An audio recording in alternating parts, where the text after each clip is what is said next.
morning. I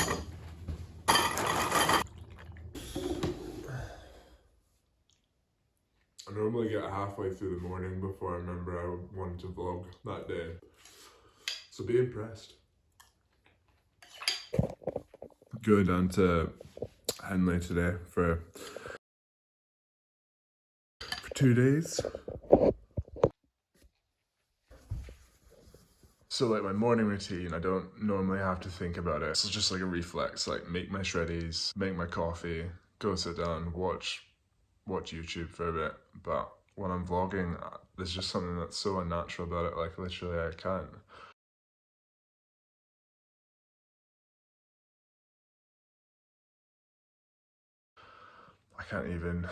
I just can't think straight. And then it takes me like so long to make shreddies, and then I go and sit down and I haven't even made my coffee. But it's obviously, it doesn't sound like a big deal, but for me it's just like I don't even think about that shit.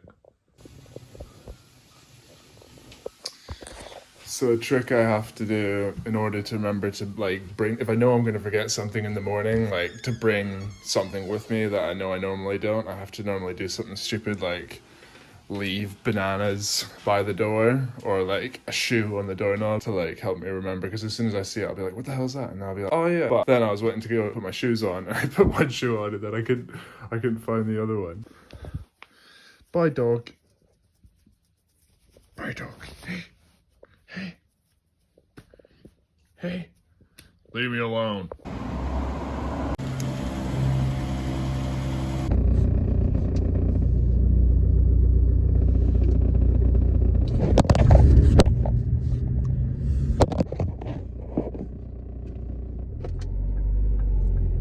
So I was just fucking taking out a new mortgage to fill up the car on my way down to Henley, and at the checkout, the guy, you know, it's got the charity thing. Now I'm not gonna feel bad about this. I don't donate to those. If I want to donate to a charity, I'll pick the one I donate to. Anyways, so like it comes up and it says yes or no, do you blah blah blah. And like I guess people must like take a lot of time, because the guy, he was just clicking no for me, like because it was faster, and I guess nobody ever says yes to it. And I was like, oh, just casually, like it's 6:30 a.m. I was contemplating making small chat, but yeah. Anyways, I was just like, oh, nobody must really use that then, huh? And he just launched into this rant about charities and how they're so bad and how it's the government's job, which it is, and the problems with the world, how he's Catholic, how the freaking, like, he went on for like 10 minutes, you know, progressively. Like I could see it was just going down the racist like route as well. Like all it needed for me was to like agree on one thing, and then he was just going to take it to a whole nother level, because he started talking about like Sudanese and how that's not his problem, blah blah blah. It's just like, fuck me. I was in for like a 20-second conversation talks.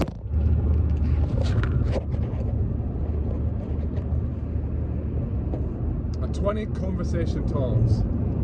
And like he's got me in there listening to racism at 6:30 in the morning. I was proper like turned sideways as well, like kept doing like mini steps like away from him, like yeah, alright, shut up, let me go, So yeah, I just had to like, he wasn't stopping, so I was just like, oh, what can you do? And then just like ran out the door. But yeah, there's your lesson. Pick a non-political conversation if you want to make small chat, because even charities, yeah, too political. Stay away from that stuff. Unless you want to have a 10-minute rant with someone. But yeah. Anyways, so a bit about today. Trying to film stuff that's semi-interesting of somebody who is recovering from glandular fever. So basically, I've been told I won't be racing with the team.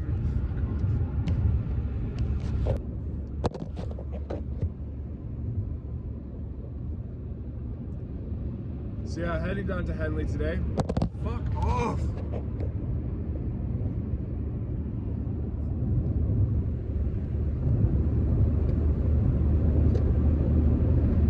So yeah, heading down to Henley. Got some stuff I need to sort out with my flat. Also kind of tied it in with Henley qualifiers as well, so I might go watch that, we'll see. But yeah, missed the road.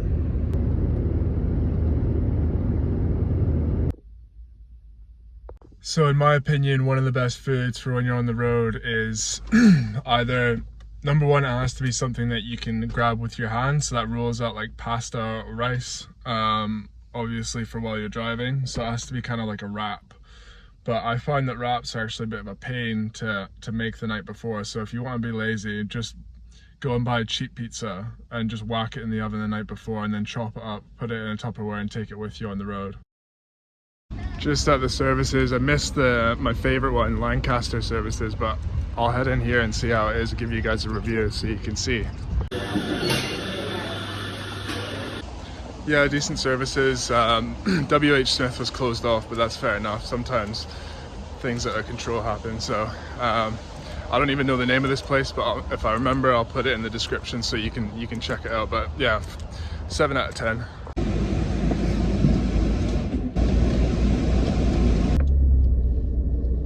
If anyone knows me well, knows I absolutely love this car.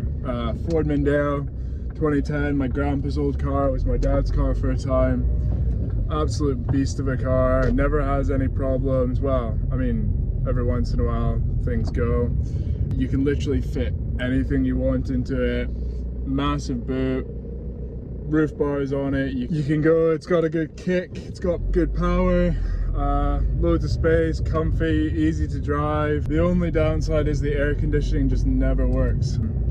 Even when we get it fixed, in a few days it just stops working again, just gives up, which is fine for about 95% of the year. But then the odds down in England for the summer, or one time we were 2017, we were in a quad, a composite quad, and we drove to Amsterdam. When we had an outdated sat-nav as well, so we had no idea where we were going either. But on the motorway in Belgium, no air conditioning, and on the thermostat inside the car, it got up to 40 degrees, and literally we were going to a race, trying to perform, and we were sat in our pants in the car. Hold on, we were sat in our pants in the car. I was the only one who brought water as well. I brought like a liter of water. That was gone within about an hour. So we were like borderline hysterical. It was actually quite dangerous. But yeah, some good times in this. And then it's just that quad was, it's funny, anybody who spends a lot of time in a crew, especially like that, like if you're together for kind of like 6 weeks a project, we were all living together. Like we were all from across the country and we were all living together in like someone's flat. Like we took turns living in each other's flats in like Nottingham and Manchester and stuff, and like physically you spend so much time close together, like literally close together. Like you're either, we thought about it, the amount of time, we must have had about 90% of the time we were within arm's reach of everybody, because you're either in your boat, in a car, walking to training. Sometimes you're sharing a double bed as well, or you're sitting on the couch together watching whatever, or you're sitting at the dinner table. So you end up just getting weirdly close. Like you definitely, I'll say boundaries were crossed. That's all I'm gonna say. But it's all a good laugh, stuff like that. But yeah, that was a bit of a tangent. But yeah, anyway, back to driving. Yeah, I'm getting quite hot. It's 22 degrees, which isn't that much, but for someone like me, I'm starting to sweat already. So I got to deal with it.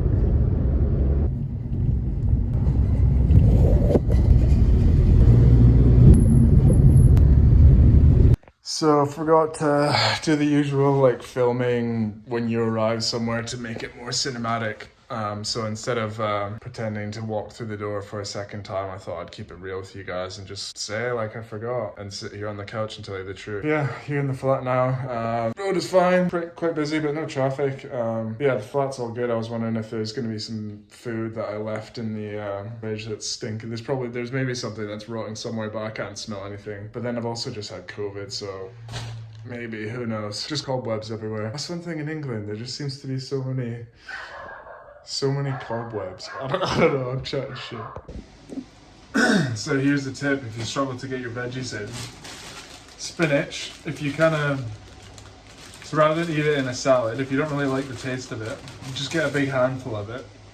Just thinking you have that in a bowl, what you can do instead, if you just get it into a bowl like that, crumple it up and then it's only one bite.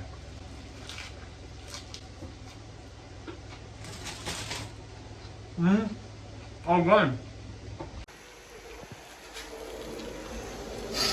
Quite a lazy dinner today. Sometimes when I'm in traveling, I just can't be arsed cooking, so some tortellini and some like sauce, some paste, some pasta, a little bit of cherry tomatoes. Nice. So kind of an approach to eating vegetables, you can treat it like training. So one of my favorite favorite athlete funny quotes is Brian Shaw when he was training for World's Strongest Man and he's eating like 10,000 calories a day. He had to focus so hard on eating and chewing that he said when he's eating, he's training, so like don't talk to him because he has to like focus on chewing. So I'll put the video in, but it's quite funny. He's sitting there with this massive bowl of spaghetti and he's like a little 4-year-old and 2-year-old are trying to like jump on him and he's like, fuck off. This sauce is good though. Super easy. Get pesto, tomato paste, olive oil, salt, throw it all in a pan, like a spoonful of each. Cook it on a low heat for like 10 minutes. Just add a good bit of salt and just let it simmer away. And then like make that the base of your sauce. So you can make that just as your sauce. And then just like even just throw some pasta in on that or some tortellini or whatever. So good. So Lavazza coffees are on offer, right? So I picked up 3 different types. This one looked good, 5 out of 10 intensity, okay cool. So all of them must have like a little ranking on them that tells you like what sort of strength they are. I was just about to complain about it and then I just saw the 7 there. So I guess it was just because it wasn't the 5 out of 10 that I missed the ranking, but I was going to say that there's no ranking, but then I just saw there's a 7, so never mind. Yeah, it's kind of weird being back here, and just because I'm so used to when I'm down here in the routine of training over at Caversham, it's just like this mindless routine. Not that there's anything wrong with that, but you switch your brain off and you just row all the time. Like you don't think, you just row. So it's quite weird coming back here and not slotting back into that routine. So yeah, it's a good change, but you know, that routine's something I quite liked. So coffee got me thinking about people who brew their coffee and measure out to the gram and they pour in a friggin' counterclockwise direction and all that shit. I think that's absolute bullshit. So if anybody's kind of seen inside my flat back home in Glasgow, you might have noticed that quite a lot of plants, quite nicely decorated. Pauline's quite the green thumb, so she knows a thing or two about keeping plants, and yeah, it's quite nice to have in the flat, but she was quite concerned. She got me two plants when she was down here to like help give the place some life, and she kept asking me about like how they're doing and if they're surviving. Well, there's 2 plants. This guy, so it looks like he's made for the desert. He hasn't been watered for about 3 months because obviously I've been back home and he's kind of got a bit of a funny lean on him, but he still looks quite green, so maybe that's all right. But this guy's definitely dead. R.I.P. Those are fake, by the way, these ones.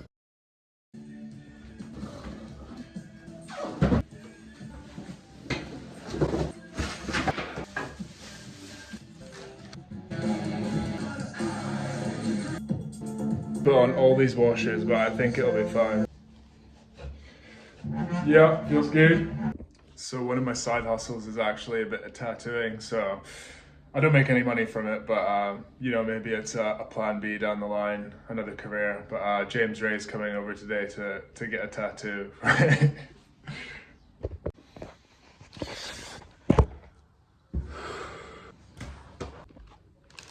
So I think he's just he wants to get one of his coach's names tattooed on him as a surprise. So yeah, just a simple 14 round shader and some blacking, nothing complicated. You know, actually I think we're gonna do an 11 round liner. It's a finer needle. Also, I have more 11 round liners and I'm not using them and I want to get rid of them. So I'm gonna use one on James. So I'll show you the setup on here. You got the needle all set up, rubber band on, red in the bottom, black in the top. You're good to go. James is gonna need to hurry the fuck up because I've got a call at 1 and it's 12:25. It's gonna be a rush tattoo.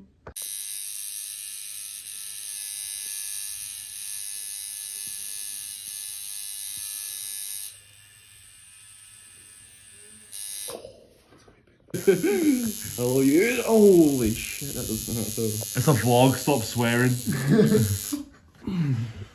Shit, yeah, please do.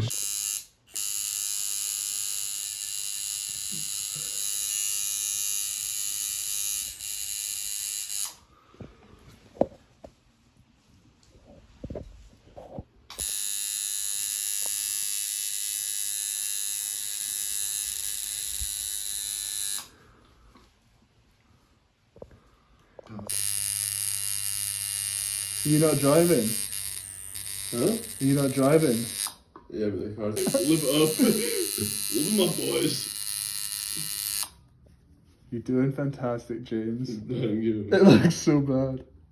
I don't know if it's clear. Do you think it's because they put so much money into Sam? Yeah, I always thought that as well. Heading over to Henley now, watch the Diamonds qualifying racing. Cam and Mike are racing in it, so I'm gonna go give them a shout.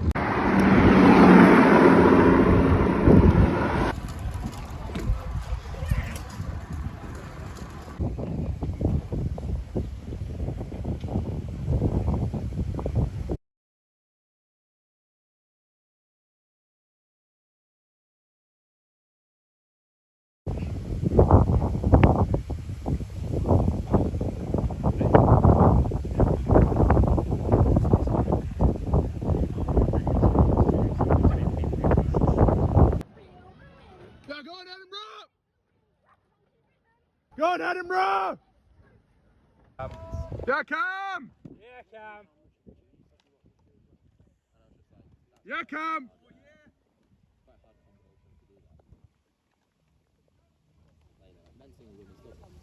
But you being able to push, Just came up with an idea. Always looking for ways to get more efficient when cooking, so I'm gonna try just dumping the broccoli right in and cooking it whole and not chopping it up, and then like when it's cooked, just kind of munch it like that. So literally the first time I'm ever trying this.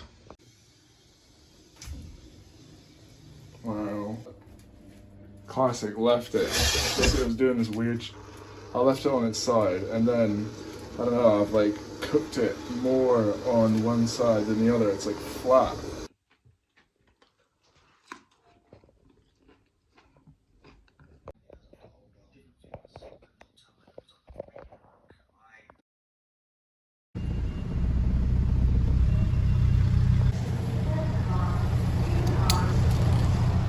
Stopped at a motto or a welcome break, so anyone that knows welcome break's definitely the better one. So all of that was filmed in maybe June or July. I should have probably checked the dates before I actually started filming this exactly, but anyways, basically for those that don't know, it was Glandular Fever I had, and yeah, actually I just realized there's a bunch of stuff I explained in that video. But anyways, so that was, last clip was filmed June 25th I think, and now it's 28th of September, so a few things to kind of fill in. Obviously that was a bit of a gap that was left. Anyways, after that trip I had another like big backward step from glandular fever recovery. Because at that point I realized, you know, I had an idea of like how bad the glandular fever was, but that kind of like gave me an idea of like how severe it was and like how much of an effect it can have and how cautious you need to be even when you see a bit of progress. You can't just go full on into, there's a dog barking in the street. Would you shut up? Anyways, so yeah, when I got back from that, basically for about a week, I was like floored again, back to almost, I feel like maybe it was the worst I'd ever been, and in terms of like the glandular fever stuff. So that last clip I was talking about being back there in November. At the moment, that's still quite a grey area if I'm going to be able to even go to the November trials, let alone do well enough to secure my spot in the team. Yeah, it is what it is, and I'm just, to fill you in now, okay, I'm going to try and post these videos a bit more consistently, which isn't saying much. It's not much harder to be any more consistent than I have been which is, yeah, so more to fill you in on like what's been happening with me. Yeah, that was basically, took a massive hit to me. I was like floored for, you know, another month. I was like more or less bedridden, had to work up to like walking again. You know, August started to get better, started to go for like longer walks, light weights. Yeah, just gradually building much more cautiously than I was before. But basically at that time I was just had no priority towards like editing a video, and to be honest, it took a bit of a hit to my confidence when I was looking back at that footage, seeing me before, and I'm like, you idiot, like what are you doing? Like if I knew then like how much driving was gonna affect my recovery, obviously wouldn't have done it. But yeah, I don't know where I'm going with this, but anyways, yeah, a few things have changed. I'm back training now. I got camera and some lights to try and make it look a bit more professional. But yeah, I'll maybe show some of my training now, what I've been up to in the future, but this is kind of just my attempt to kind of put a cap on the end of that like little series there, whatever that was, the travel thing. Stay tuned, and I'm gonna try, and I have no idea how often I'm going to post them, but yeah, I thought it could be interesting, especially if somebody, you know, coming back from Glandular Fever, it could be helpful. And then just general, like, part of the channel as well, I think I'm going to do is like post rowing advice in the same way my Instagram as well, that maybe just go into like more detail rather than being capped at like a 90-second like Instagram reel. So yeah, that's kind of what's happening right now. And yeah, cheers, subscribe and hit the like button. Yeah. Bye.